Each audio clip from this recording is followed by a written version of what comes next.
Yo. Welcome back again, guys, to All Pucked Up. Brought to you by MyGarageBar.com and, of course, Disruption Network. Yeah. Look, I'm going over all my notes and trying to cram everything as we're getting ready to go into this. And, I say it every week. I should probably get here maybe like a half hour early instead of coming in at like 5 minutes before. Like the rest of us do. Well, you guys were here before me, so that was that's not great. But you had the best entrance of all. I was just rocking right out with that, man. With the what was that? Bob Geldof. USA for Africa or Band-Aid or whatever. Band-Aid. Feed the children. Yeah, man. Remember that song? It was great. It was great stuff. Like a WWE entrance. It was, man. So, let me go ahead and introduce you guys while I still remember that. My brain is going this weekend. It's on a very short leash. I got this thing. So, Yosh, what is happening? Not a whole lot. No? I wore my Sabres jersey today, in memoriam, the Buffalo Sabres, October 2019 to November 2019. Now, you said that you got a great discount on that. And when when you told me, rather, about how much it costs, I was like, why am I not shopping like this? Yeah, every once in a while, they'll throw stuff up on the NHL store discontinued. Mm-hmm. And this was the Winter Classic jersey from a couple years ago. Yeah. And it was $60. So why would I not buy it? I'm not even a Sabres fan. I still bought it. I'm just going to buy that. Why wouldn't I? Why wouldn't you, man? Why wouldn't you? That's awesome. And I like the look there. Yeah, I got in a fight with my Clippers at home, and they obviously won. I think I need to get in a fight with mine, but I'm going to echo what everybody else is saying, and that is that you look 10 years younger, my friend. So my age. You look your age. And the first thing I thought of when I saw that you cut that, I'm like, I wonder if it's for the Autumn Fire reunion. It was a thought, Yeah. and it was actually because my look back in the Autumn Fire days was a lot different. I was actually like clean shaven, Yes. and I didn't start growing the beard like till the end. Mm-hmm. And I couldn't bring myself to actually touch a razor to my face. So there's that. Is it coming back? What? The beard? Oh, I'm lazy, so of course it's going to come back. Perfect. And, of course, Mr. Scott Kinville, what's happening, my friend? Not too much. What's going on? Oh, well, you've seen my dramatic entrance there, so. Now, was that just spontaneous, or is that something you've been thinking about all weekend? Is that? No, that was pretty spontaneous. Actually, I called the radio station before. Okay, I'm leaving my house now. Can you play that in about 5-10 minutes? Yeah, no. Yes, and the men in white jackets will be right behind you, sir. In fact, I do have to tell you a funny story. If you ever have those moments in your life where you start realizing your age, and you're like, oh, yeah, well, there's that. So I'm driving down here, and I'm listening to 92.7 The Drive, which right. Love that station. And so we're driving down here, and that song by Guns N' Roses comes on, You Could Be Mine. Yes, right? I was listening Terminator to that too. 2. Yeah, man. I'm like, yeah, right. So, of course, I have to remember that in the Terminator 2. And I'm right. like, yeah, I remember he was cruising around on the motorcycle, and he was badass, and I'm going to be badass, too. So, instantly, I floor that thing, and I'm cruising in my car, and I'm flying past people, and I'm like, yeah! And the volume goes up and everything. And then I kind of ended up having to slow down because there was some traffic in front of me. And that's when I looked over and realized that, like, the people I'm passing are all the blue hairs. I mean, they're like all the senior citizens are the only one on the road at this time of the day, And I'm not really going like 90 miles an hour. I'm doing more like 55. I'm just passing all these people that are really, really slow. I'm not on a motorcycle. I'm like in like a 2016 beat up Honda Civic, and yeah, you're like, oh, yeah, I'm 46 years old. I should slow down. Horrible. But let's talk some hockey, man, because I think we got a great show scheduled ahead of us here. What is it? Kudos, right? We say kudos. Is that still? That used to be a candy bar. I used to love those. Yeah? You remember those? Well, I was going to give you a little prop. Speaking of our age. Yeah, speaking of our age, kudos to you for coming up with the topic today, which I think is great. And that is, we're going to talk about some players and coaches that we might be seeing on the move. I can't take all the credit for that, though. The Toronto Maple Leafs did a lot of work for me. It's true, though. We're always joking, like, every time we do something, the NHL Network, or maybe not so much ESPN, because they just don't talk about hockey. But they do if you have ESPN Plus. If you have the NHL TV package, that commercial is on at least 25 times per game. Really? The one with Linda Cohen, and they're like, she goes off the air, but it's like the behind the scenes. Yeah. And it's, and for just $4.99 a month, you get to talk hockey with puckheads like us. And it's like, oh my God, I can't take this commercial anymore. I am never buying ESPN Plus for that reason. Ever. Thanks, ESPN. You sold me on not buying it. Yeah. But we always joke about that whatever we end up talking about on this show within like 24 hours, they're talking about on NHL Network. And so we decided to go again and try to be ahead of the curve. And so we're going to talk about this because I expect those guys to be talking about it within the next week or so. Oh, absolutely. Yeah. Probably tonight. Yeah. Within the next I'll be calling you about 4 o'clock. They did it again. They did it again. What were we joking about? We wanted to... it was a show idea from last year. Oh, no. I know exactly what it is. We're going to call in Puckstradamus. Oh, well. Yeah, for today. Yeah. People don't realize that this is your alter ego, Puckstradamus. We have you come in once a year and make some predictions. So freaking NHL Network, if you come up with Puckstradamus, I know you're copying our ass. Don't you dare do it. So let's go right into this. We'll start with some coaches, and I've asked each one of you guys to come up with one from the East and one from the West that you think is probably going to be on the move here. Definitely on the hot seat, we'll say that.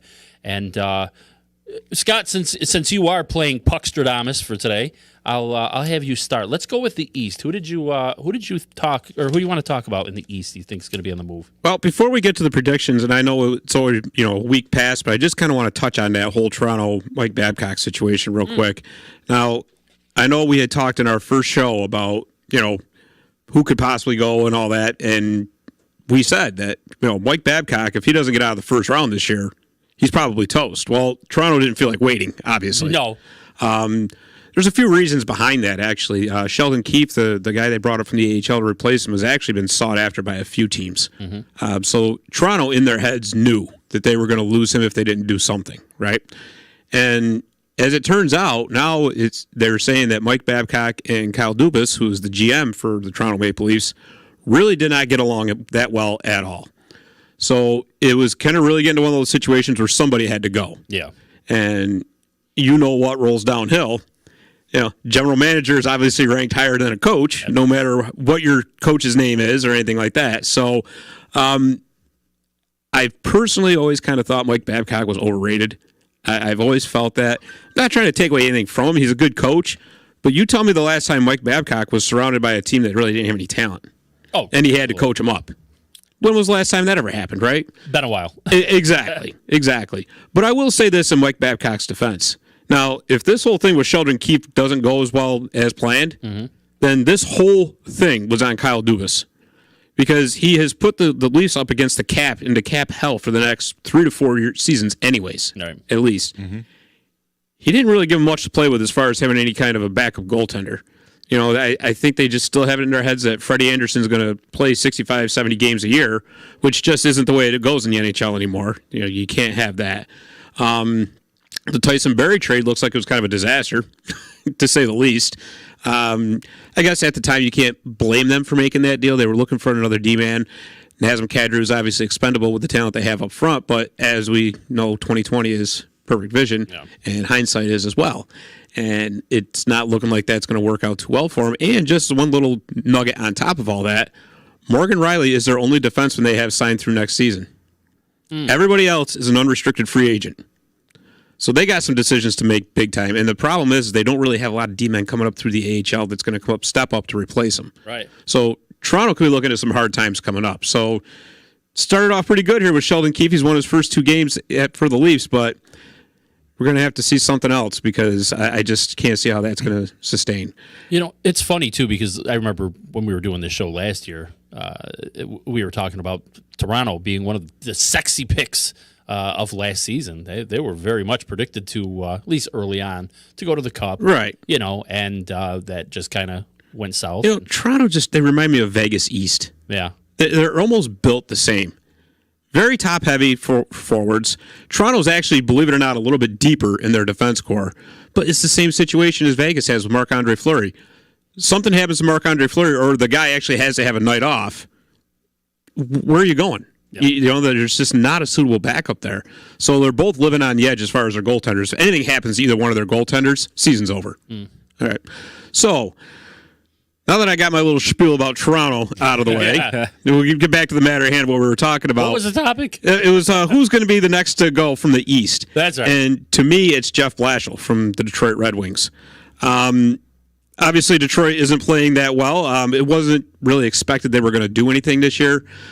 But, you know, we forget that they have a new GM in town with Stevie Yzerman. Jeff Blashill was not a Steve Yzerman hire. No. Yeah. 2015, I believe. Right, Yeah. exactly. So he came in under the old regime with Ken Holland. And yes, there are some young pieces coming up through, and yes, I know Blashill coached a lot of those guys in the AHL. It just doesn't seem to be translating, though. I understand that they weren't supposed to be, you know, the top contender in the East this year and all that, but they don't seem to be making any kind of progress. No. You can stand losing. You can tolerate losing as long as you're starting to show improvement here and there, starting to climb up out of the hole. But with the Detroit Red Wings under Jeff Blashill, every time they take a step up, they take two back. Yep. Well, they're also dead last in the conference. Exactly. So something is going to have to change. Yeah. And oftentimes when changes need to be made, what do? Regardless of whose fault it is, the coach goes. Right. So wouldn't it be kind of interesting if Steve Yzerman brought Mike Babcock back? I know there's a snowball's chance in hell of that happening. I was going to say, is that even on the table at this point? Yeah. But I truly believe that the next one to go out of the East is going to be Jeff Blashill. Yeah. And I think it would be justified in the regard that you're going to want to get a coach in there to start working with their young guys, to start getting used to it. And it makes sense to do it in season because they got nothing to lose this year. It's not like they're going to contend. No. So you might as well get a new voice in that room, get like a half a season with the core that they have, and then you start fresh next season and move forward from there. Yeah.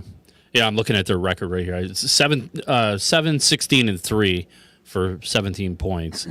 Yeah, they're pretty bad, man. Pretty terrible. And now Anthony Manthis hurt on top of it, and Mike Green just went on IR for like the 40th time in his tenure with the Wings. So yeah, it's going to be some rough sledding. Yeah, about it, man. It's not looking like a very good time in the Motor City right now. And just to think, man. I mean, a couple of years ago, we were talking about like they're always in the playoffs. They just you know, it was a remarkable run they had. What was it? 26 straight seasons, right? Yeah, 26. But yeah, it was something like that. But you know, there is one drawback to that. Now, it's great you make the playoffs. It's fantastic. Mm-hmm. But when you finish middle of the pack, year after year after year after year, and you don't get to any of those high draft picks, it tends to eventually wear out your pipeline. Yeah.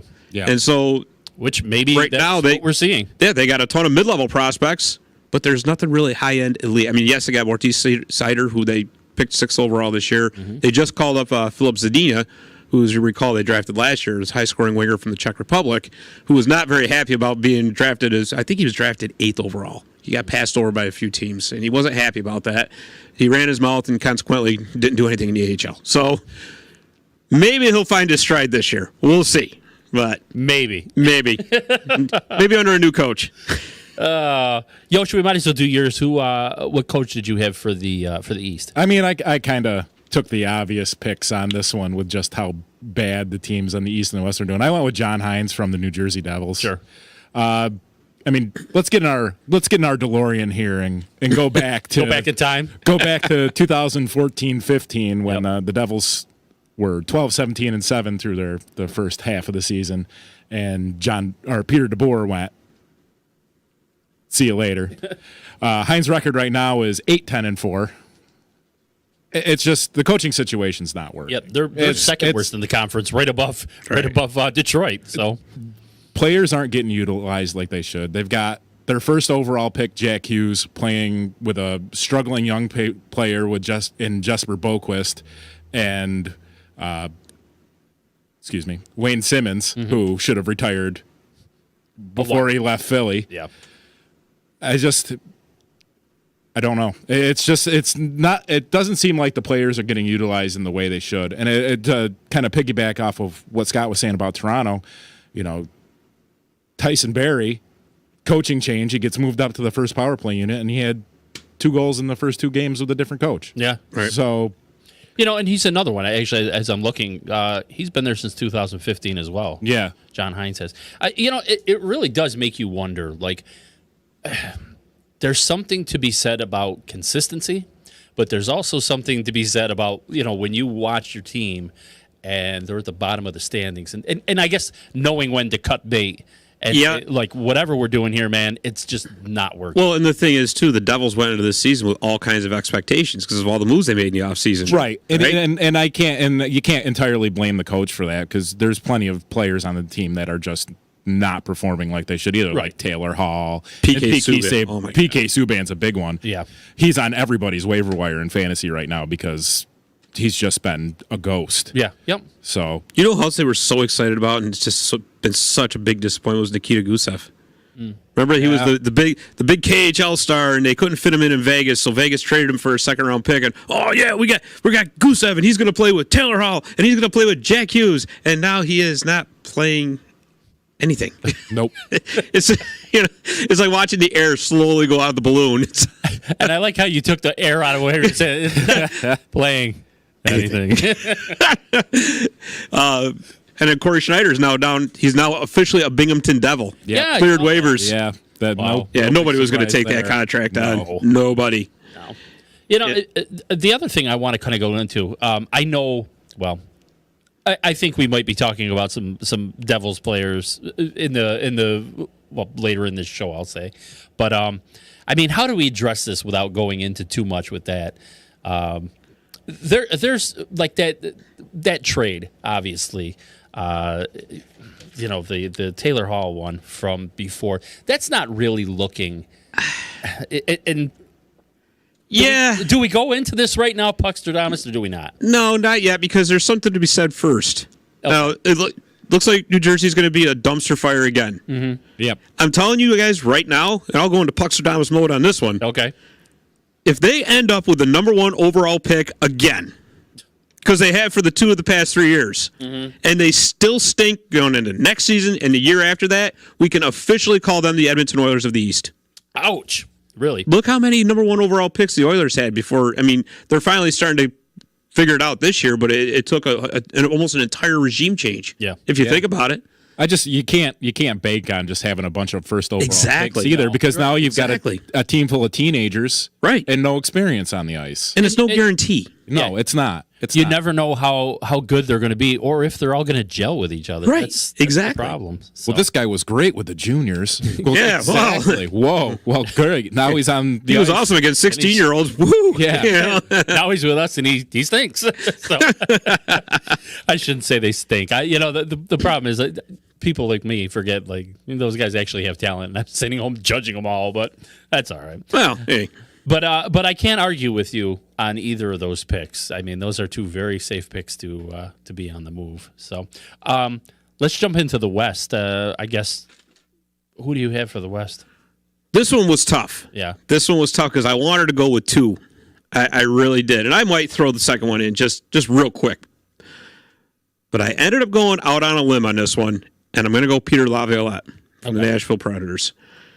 For the simple reason that Nashville has had high expectations ever since they had that cup final run against the Penguins, what was it, in 2016. And they just keep falling short. And the big problem is they just can't score. No matter what they do, they just can't seem to score enough. Okay? Once again, their power play is 18th in the league this year. Penalty killing's been awful. They can't kill a penalty to save their lives. All right? All of a sudden, Pecorine is showing every bit of his 36 years old, and UC Saros may not be the answer to take over for him after all. Still got a very solid defense core, led by, of course, Roman Josi, and Ryan Ellis, who is Roman Josi Jr., basically. But this team needs to be shook up a little bit. I mean, they got Matt Duchene, and everybody thought, oh, wow, they got Matt Duchene. He's the answer. Yeah. No, Matt Duchene is another one, and I like the guy. He's pretty funny, I mean, he's very personable and all that. But he goes like on my all overrated team because everybody seems to think that he's this high scoring center and say, you know what? He's a very good second line center. He's not a number 1. And it's the same thing with Ryan Johansson. They traded away Seth Jones to get Ryan Johansson thinking he's the answer. He's going to come in. He's going to be our guy. He's really not. He's another one who's a solid second line center, but not really a first line center. Right. So with all that said, it's kind of hard to blame Laviolette because this is the hand that he was dealt. But again, when things go wrong, when things aren't going the way they should, who gets the blame? The coach, of course. See, because obviously I knew who you were going to pick on that. I had an idea. But I don't know if that's enough to get him. I'll tell you what, they're not in a playoff spot right now.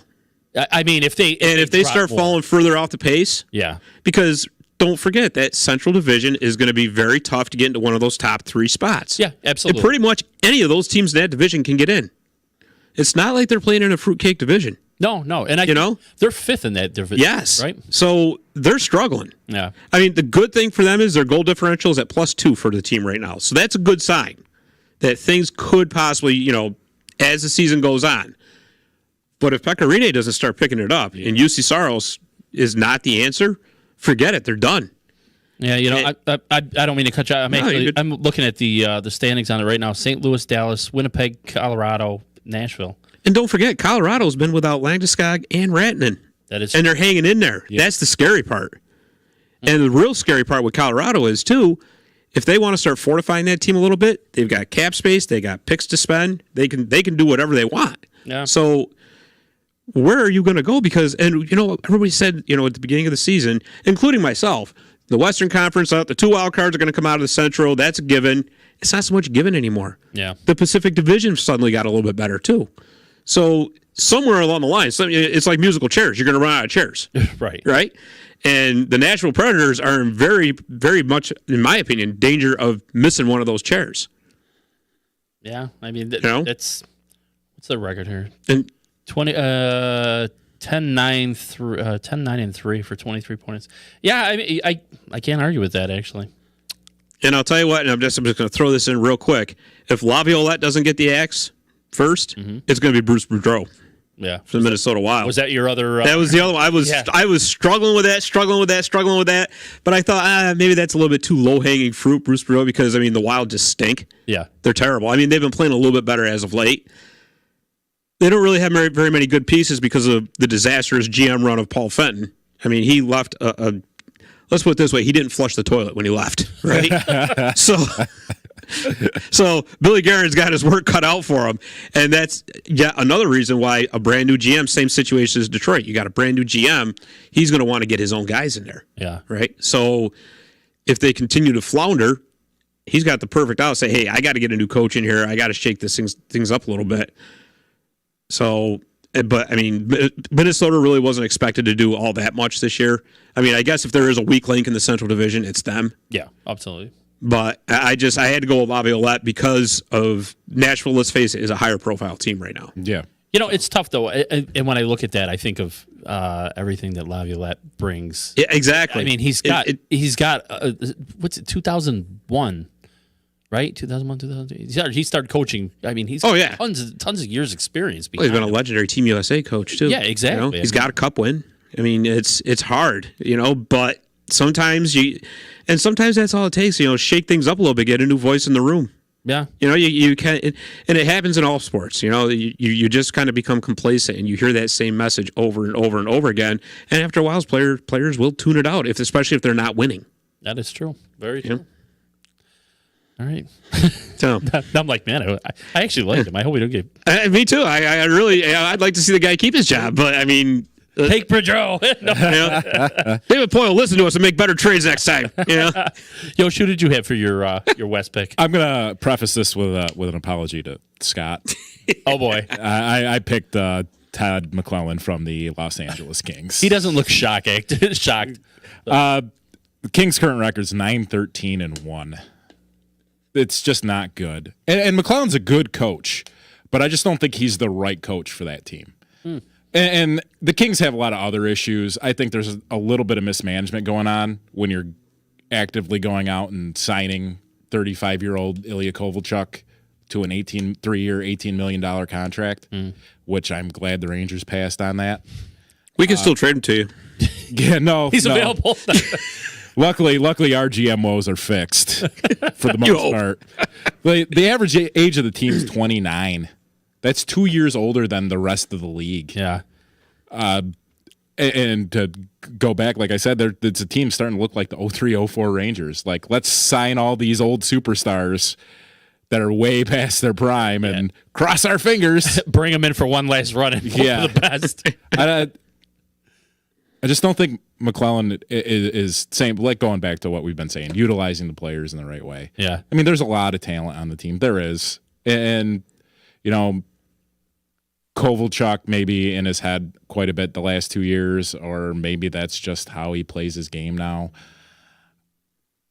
I just, you think back and you think, like, this is the team that was going back and forth with Chicago a couple years ago, trading cups, you know, and now they're in last place. Yeah, yeah.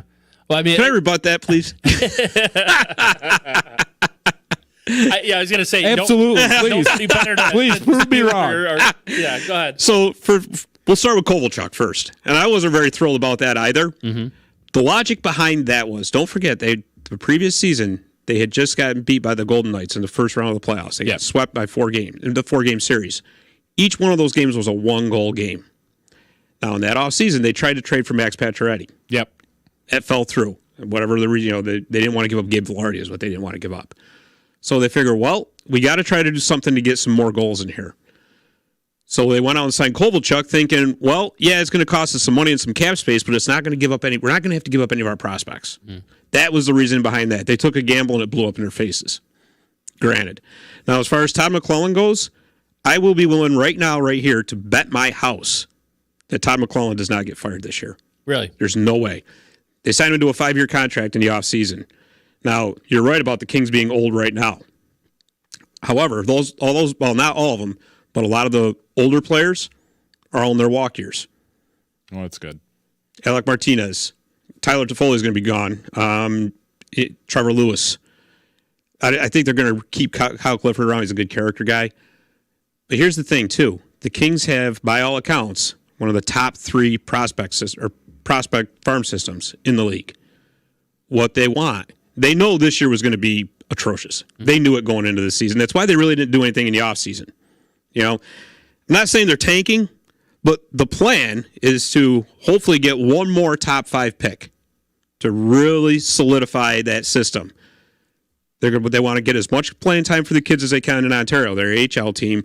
And as those older players are getting moved out at the trade deadline, or maybe they're just going to put them right in the press box towards the end of the season, get the younger kids up, get them some time with McClellan. Next year is when you're really going to start expecting some results from them, whether it be get just outside of a playoff spot or get into a playoff spot, but they're no longer going to be content to just go for a top 5 pick. That's not going to happen. What they want is they want McClellan to be the guy that guides them. So you got to, and with as bad as things have been, the main goal right now in LA is to get some stability. And you can't bring in a coach, sign him to a 5-year contract, know that the team is atrocious this year, and then fire him. Because you're just gonna be right back to square one, and all it's gonna scream is, "We're not stable. We're not stable." You think any free agency is gonna, or any free agent is gonna want to come to LA with the soap opera like that going on? No. So the good thing for the Kings too is after this season, they're going to have some cap space to play with. So they may be able to make a little bit of noise in the offseason. We'll see what happens as far as free agency goes. But like I said, Yosh, there's no way that Todd McClellan gets fired. Doesn't happen. He bet his house on this. Yeah, he did. So it's on. So do I get? We got. So do I get the house? Can we split it? Hey, listen, I'm trying to get rid of that house. Rob Blake, fire him. No, that's what the whole idea behind it is. Okay. Well, and so the next segment we're going to be talking about some players, and I suspect there may be some Kings players in there. Now you're taking over Puck Stradamus. Look at this guy over here. Yeah, I got my Swami. I actually went out and I tried to find a Swami hat, and I just could not find it. Really? Yeah, Swami hats are just like, who knew? They just don't sell a lot of those things. They're not like a popular item. Well, it is just after Halloween, too. Yeah. Going and shopping for like costumes right around Thanksgiving. Did you check Spencer's? I did not check Spencer's. I tried Hot Topic. I tried all the stores in the mall. You were just looking for an excuse to go to Hot Topic, weren't you? I was. Hey, listen, before we take our break, you got some trivia for us? I do. All We're right. going to breakaway trivia today. So, once again, everybody knows the rules for breakaway trivia. I'm the goalie. You're coming down on me on a breakaway. To light the lamp, you got to answer my question correctly. So here it is this week. In honor of the Hot Seat Show, there was once an NHL coach named Michel Bergeron. He was traded. It was an offseason. It was in June. He was actually traded. It was in 1987. I want to know the teams that were involved. Wow. The answer when we come back. All right.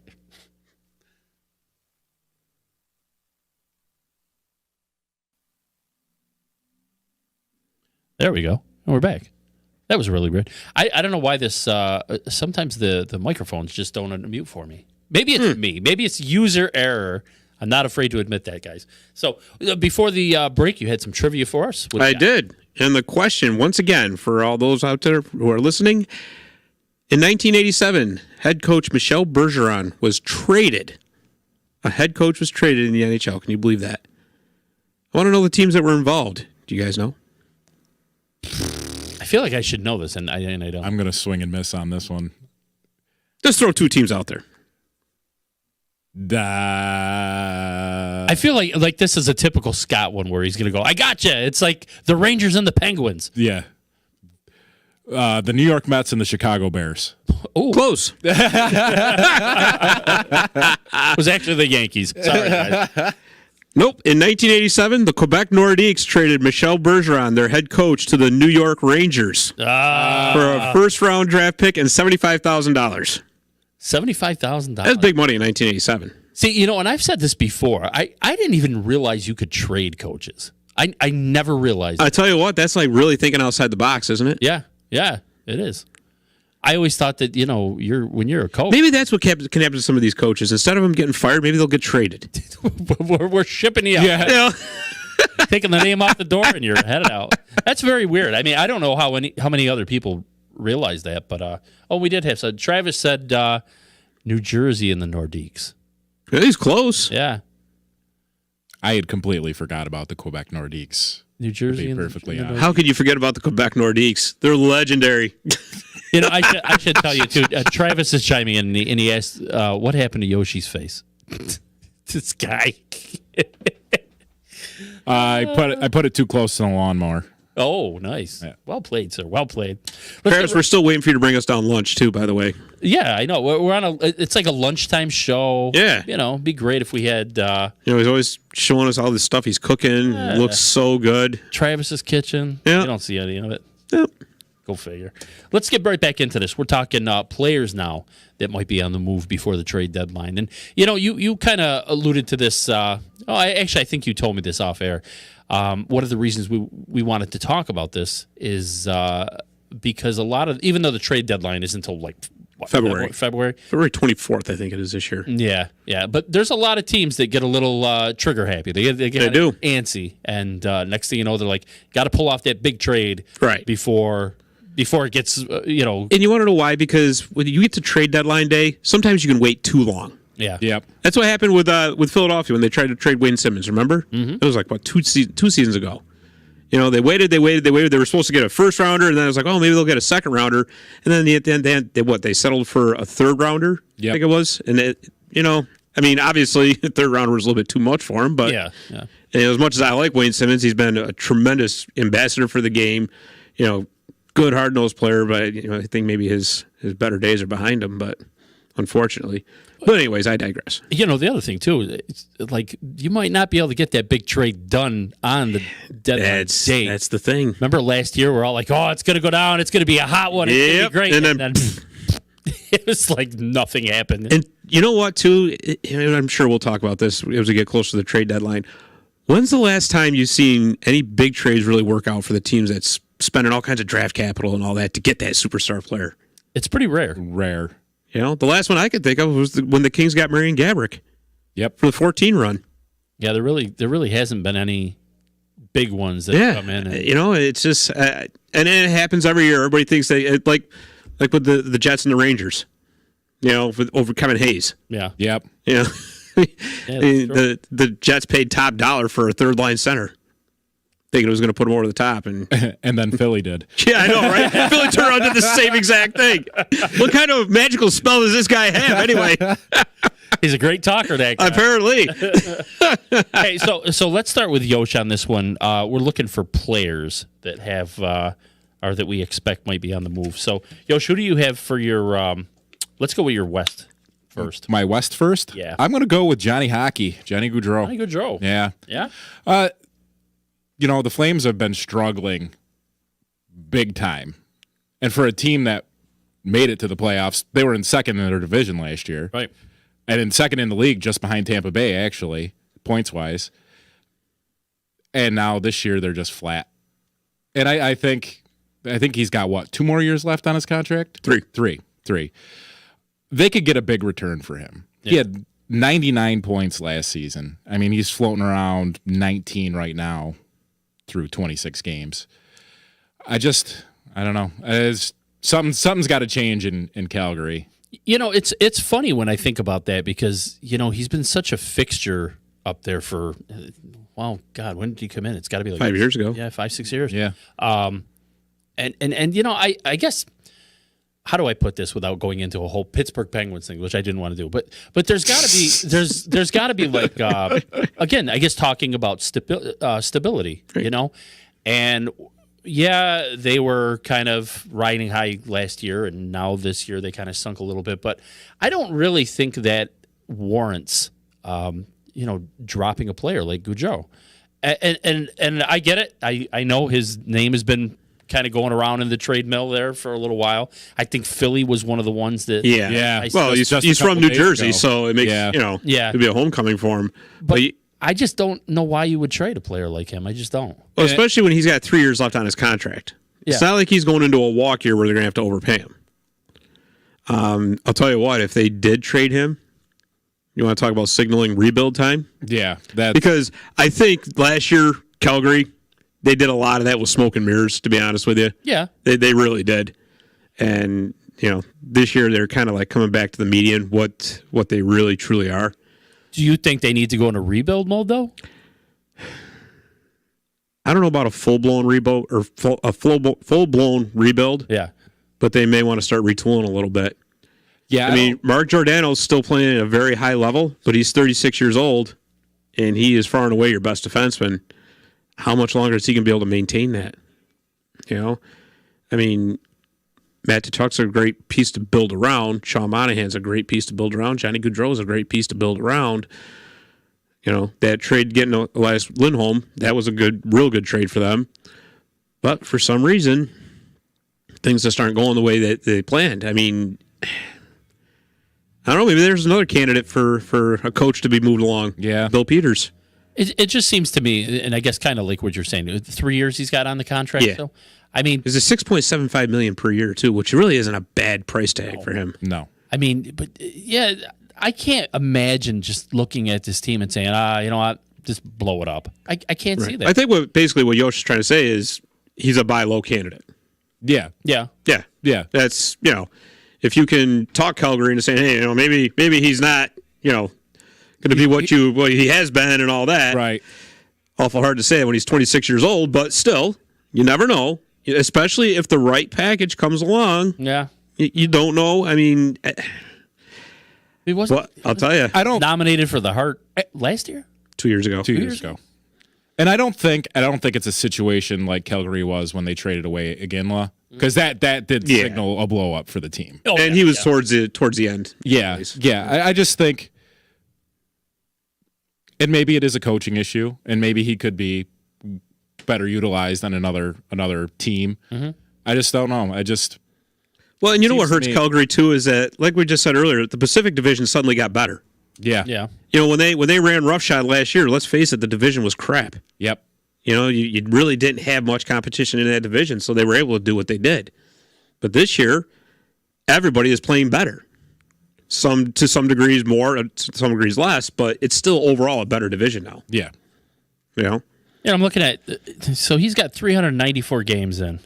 He's got 387 points. He's at almost a point per game. Point per game. I mean, that's, I don't know. And the thing is, too, is if you really think about it, any contender that would try to get him, I doubt they'd even have the cap space for him. So you'd just go from one dumpster fire to a different dumpster fire, you know?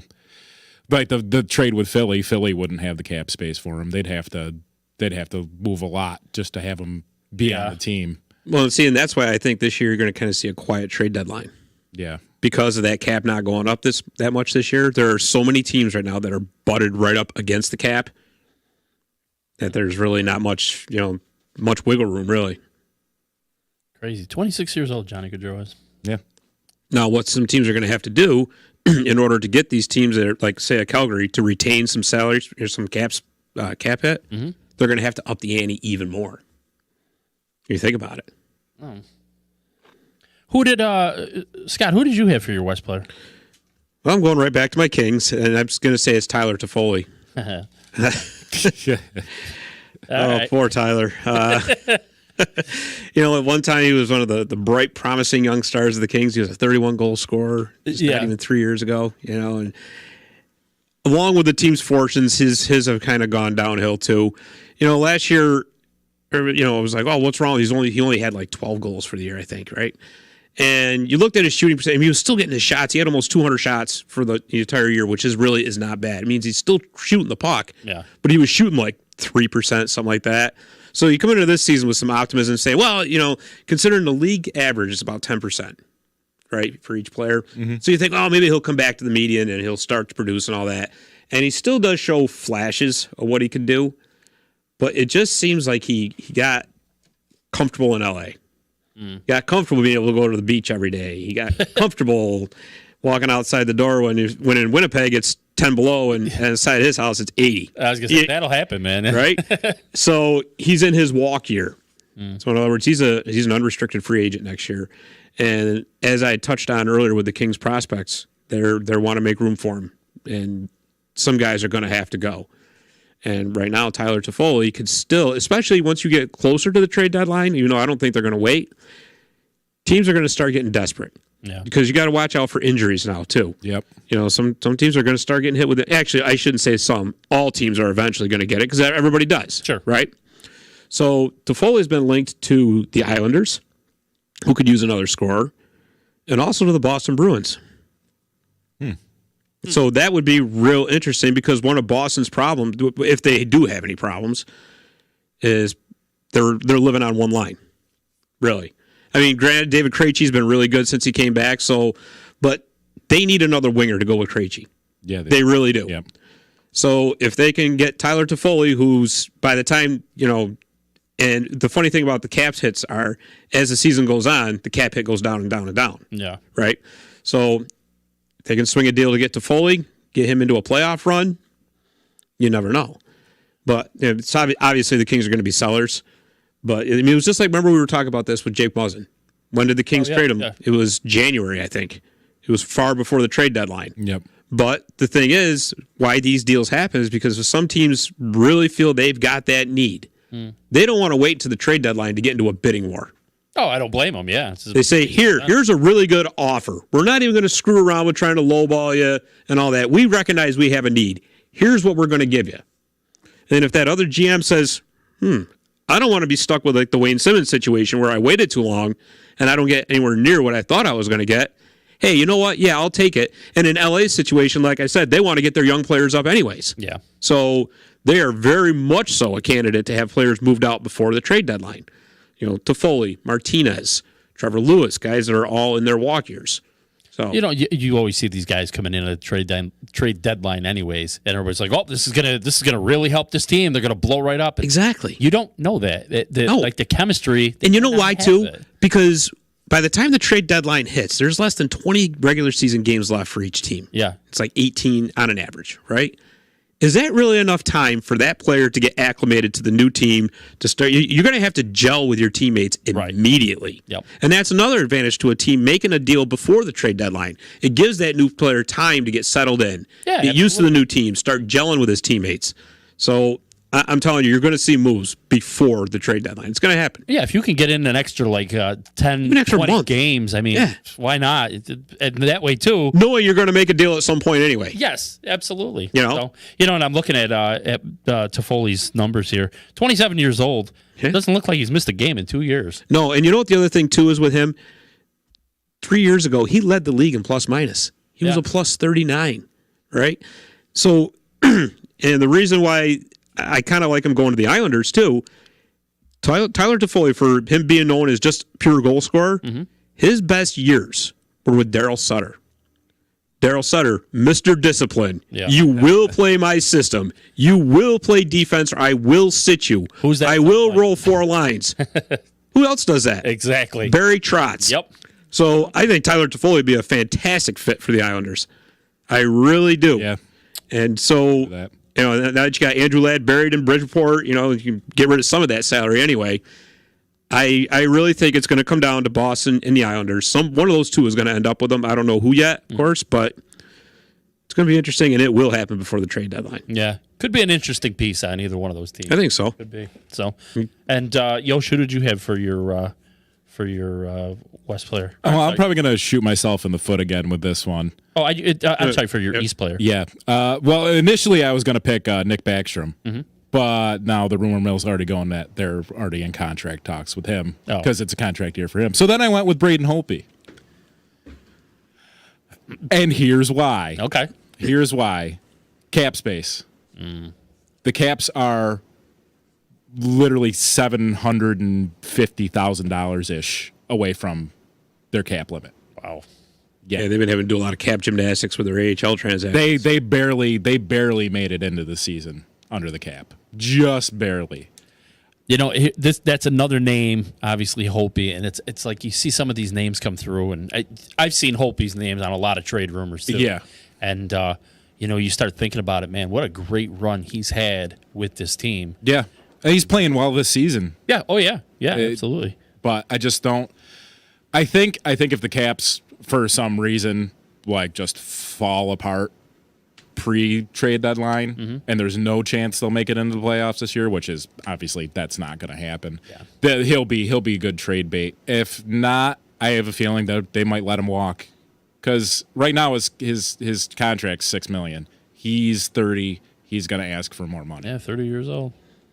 They have great prospects in their system with Phoenix Copley and Samsonov and Vanacek. I don't know. I can't see the Caps. The Caps would have to give a lot up to try to just keep re-sign him. Yeah. And if they're already talking about re-signing Backstrom this early, I don't think they're going to have the money to do it. Where they could trade him away for picks and lower cap hit guys to put in the system. Scott, what do you think? You see it? Not to be the contrarian guy. No, it's okay. I know I'm wrong with this. No, it's not necessarily. No. It's not necessarily that you're wrong.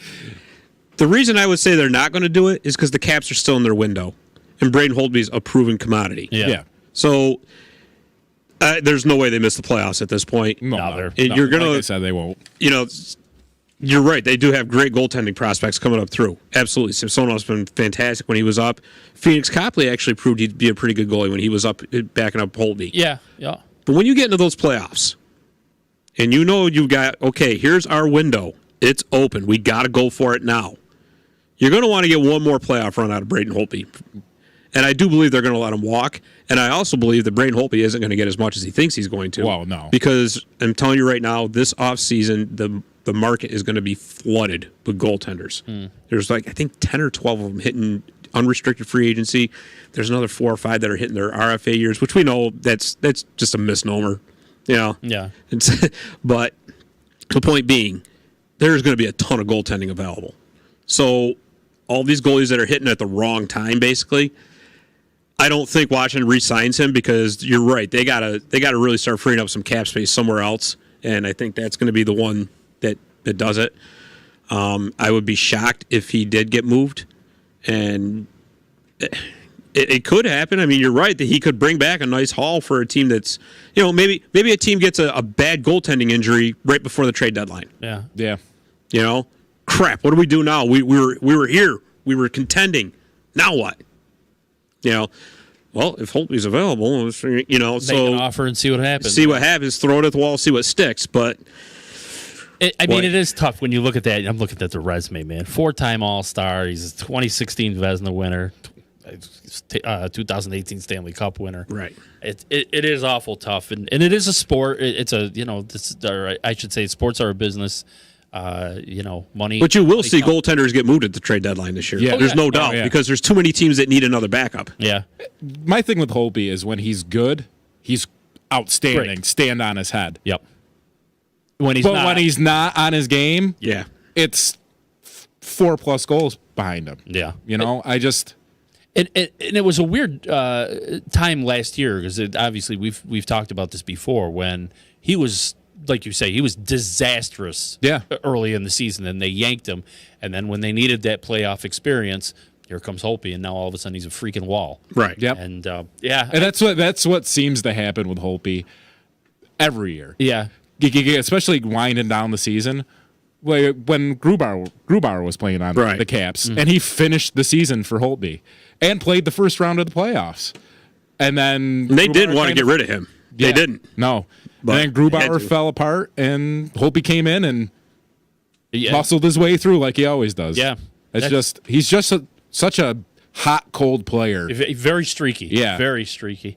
And it's funny when I see when I was going through like the trade rumors and things like that, and I saw his name pop up. I'm like, oh man. I mean, I don't know. It's Washington has to do something to free up money. They gotta. They will not be able to stay under the cap. Like I said, they're just scraping by under the cap as it is. Yeah. Yeah. You got Hagelin and Dowd out on IR right now. Yeah. What happens when they come back? Crazy, and the cap gymnastics time. I always feel like, man, I hate looking at the cap, because you're like, you got a great team, and you're like, yeah, they're going to be dominant for years. Oh yeah, never mind. The cap much. coming in to sweep it all away. Oh God, who did you go with for your East? I went with the low hanging fruit on this one. It's going to be Taylor Hall. New Jersey. That's just too much of an obvious one, but let's face it, New Jersey isn't going to be able to re-sign him. No. Yeah, New Jersey's got all kinds of cap space available. He's not going to stick around. Taylor Hall has been stuck on terrible teams his entire career.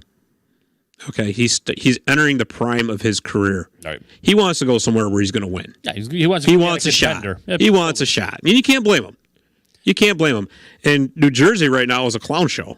I mean, sorry, Devils fans, but it's true. I mean, is all those high hopes they had coming into the season, and boy, we got PK Subban, and we got Wayne Simmons, and we got Gusev, and oh my God, it's not working, not at all.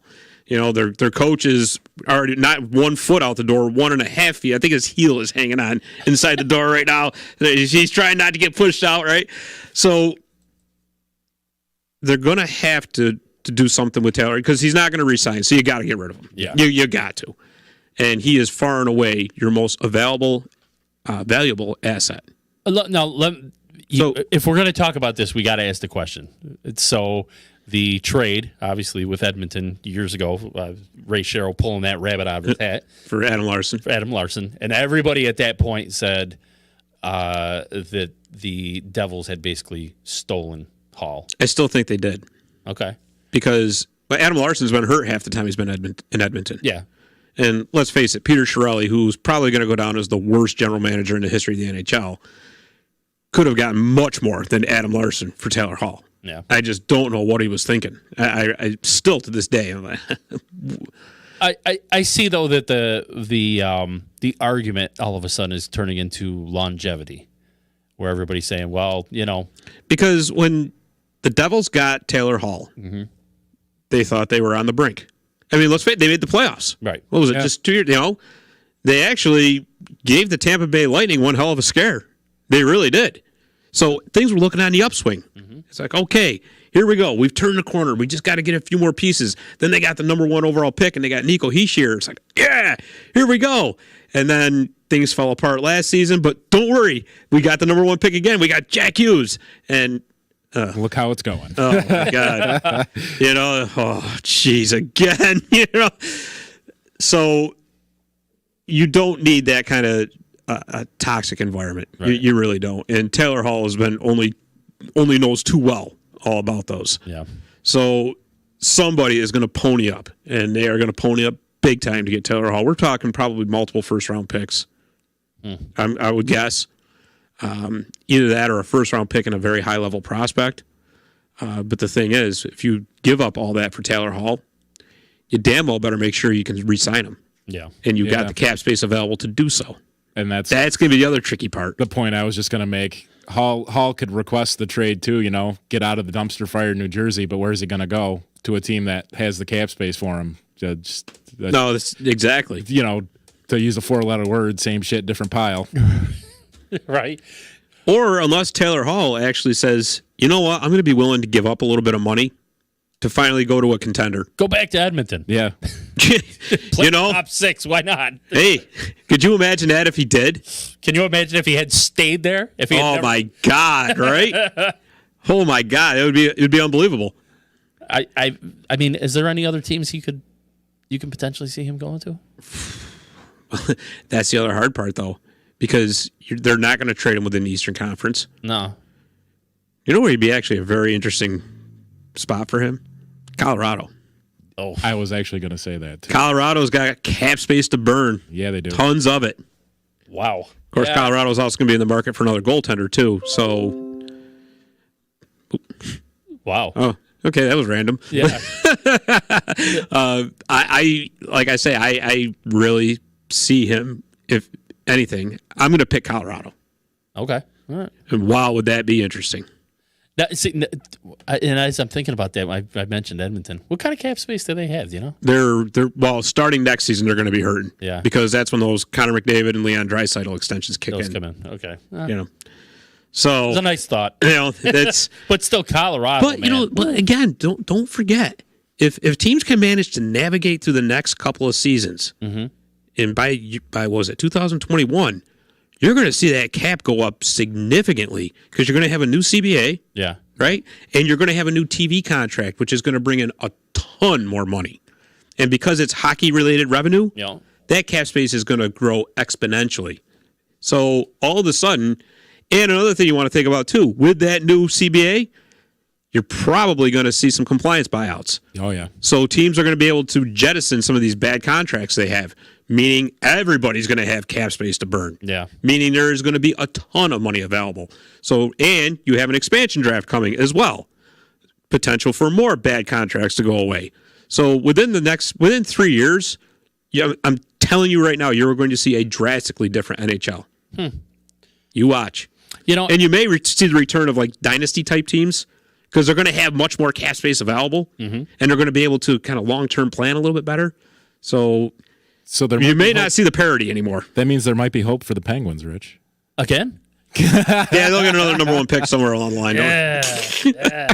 Hey, I do want to kind of just talk about one thing, too. And I started going into it when we mentioned when we were talking about coaching changes there. And I said, you're going to be seeing some things in New Jersey. I actually wanted to ask you about that with that PK Subban there coming into New Jersey. I don't know. What do you think about that? As far as him going to New Jersey? Well, I mean, yeah.